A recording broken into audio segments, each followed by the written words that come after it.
E aí, gente, Hackerman aqui. No vídeo de hoje a gente vai continuar falando sobre Quantum Machine Learning. E a gente chegou na parte quântica, né? Nos últimos vídeos a gente viu um pouco da parte de inteligência artificial, bem no superficial mesmo, né? As coisas principais. E aqui a gente vai falar um pouco sobre a teoria quântica como introdução, né? Então, quando começou a teoria quântica?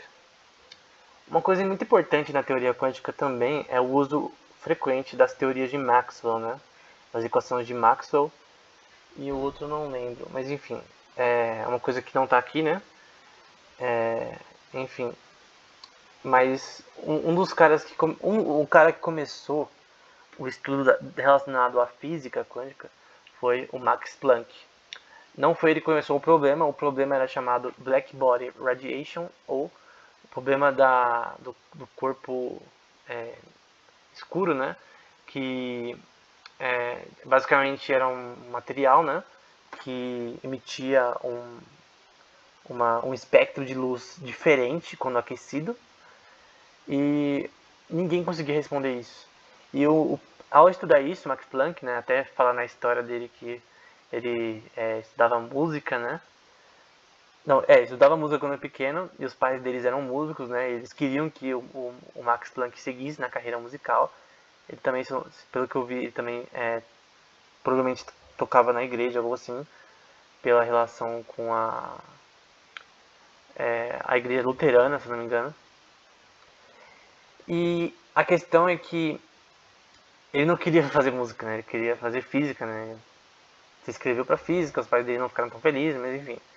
E ele tinha que realmente fazer algo que realmente garantisse o emprego dele para sempre.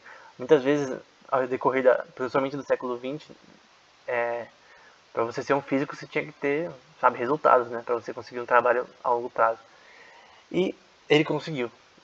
Não só um trabalho a longo prazo, né? Para garantir o emprego dele para a vida toda, mas para refazer o nome dele como realmente conhecido no mundo todo.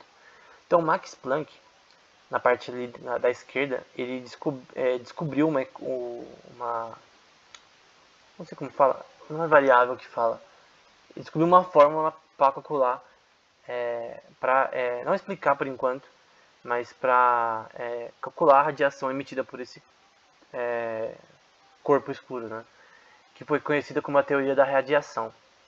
Depois, Albert Einstein, né, falou dessa coisa. Em 1905, escreveu um artigo relacionado a essa propriedade da radiação. É um artigo sobre a radiação em si, sobre a teoria da radiação, que fala sobre a luz se comportar como quanta, né? Ele cita como quanta. Então, a luz agora é chamada como quanta, né? Ela tanto se comporta como uma onda, como partícula, mas essas partículas podem ser chamadas de quanta. Aí Max Born, Heisenberg, Schrödinger, de Broglie, Paul Dirac, todos eles foram importantes para formular algumas outras adições, né, na teoria, principalmente Schrödinger, relacionada à forma como partículas se movem. Então, uma equação bem assim, não é simples assim de entender no começo, mas que procura tentar saber como as ondas se comportam no mundo quântico, embora ele não acreditasse nessa teoria na época, tanto assim. Heisenberg formulou coisas relacionadas a matrizes, que vai ser muito importante na computação quântica atual. Vai ter a notação de Dirac, de Paul Dirac, né, relacionada à parte matemática, que ainda é usada hoje. E depois, uma coisa que não está citada aqui, é o artigo, por exemplo, de Delft e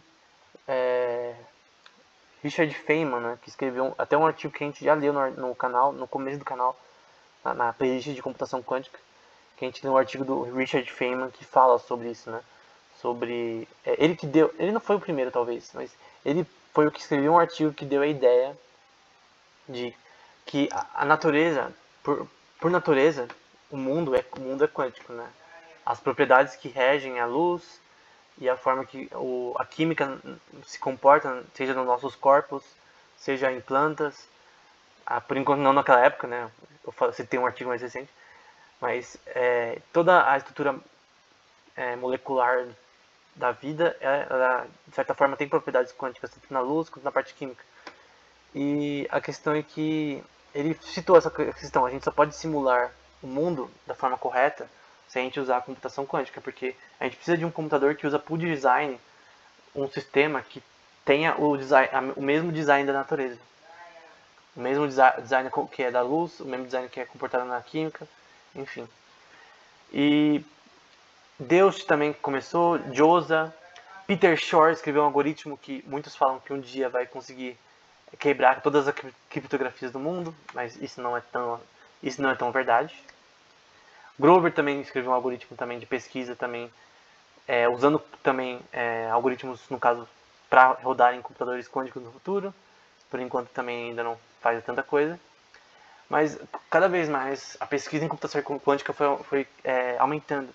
Principalmente daquele artigo do Feynman, do Richard Feynman, que deu aquela ideia de que realmente um computador quântico ele poderia fazer coisas que um computador clássico não poderia fazer de nenhum jeito.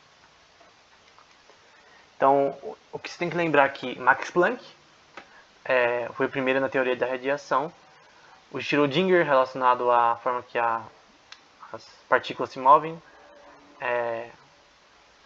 no mundo quântico, e Peter Shor e Grover também, algoritmos aí famosos, né? O algoritmo de Shor, o algoritmo de Grover, que são algoritmos de pesquisa e factorização de números para computadores quânticos, né? E por enquanto eles ainda não foram usados na prática e funcionaram, né? Tipo, senão a gente teria todo mundo hackeando todos os computadores do mundo, né? Porque o algoritmo de Shor de Grover, se eles funcionassem na prática, que a gente não tem computadores quânticos bons o suficiente para isso, com qubits o suficiente para isso, a gente poderia assim quebrar, por exemplo, as criptografias atuais. Mas enfim, quem sabe no futuro. E aqui eu queria citar uma coisa que eu li no ano passado, se não me engano, quando eu estava estudando física, dos papers de Einstein, né? Aqui do volume 2. E o volume 2, se não me engano, não, o volume 3. O volume 3 é totalmente só curso, né, dele. As aulas dele gravadas, né? Aqui, nesse volume ele vai escrever muitos artigos bons. E uma das coisas aqui foi em 1909, ele já tinha escrito artigo em 1905 já, ele já era um cara conhecido. E teve meio que um congresso, né, uma palestra falando sobre a teoria da radiação. Coisas que tanto Max Planck quanto Einstein e outros físicos já tinham discutido. E essa discussão é bem legal, eu queria trazer. Ela vai rodar com Heinrich Rubens, Johannes Stark, provavelmente Tony Stark vem dele, talvez, Carl Ziegler e Albert Einstein, e como o principal, né, na minha opinião. O Einstein também é legal, né, mas o Max Planck, né, foi. Sem as equações do Max Planck, Einstein nunca teria feito nada, né, enfim. Física é isso, né, várias pessoas se ajudando, que nem código, programação, enfim, para conseguir achar algo em comum.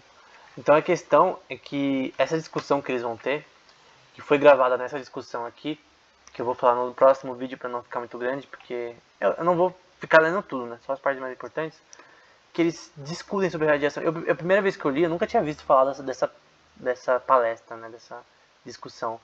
E essa discussão é legal porque eles ainda não sabem, ainda não existe a física quântica ainda. É chamada por enquanto de teoria da radiação. E lembrando que, gente, sem isso daqui, sem essa teoria sendo formada, a gente não teria nem a ideia de computação quântica ainda. Porque foi aqui que foi criada o termo, aqui que foi criada essa ciência.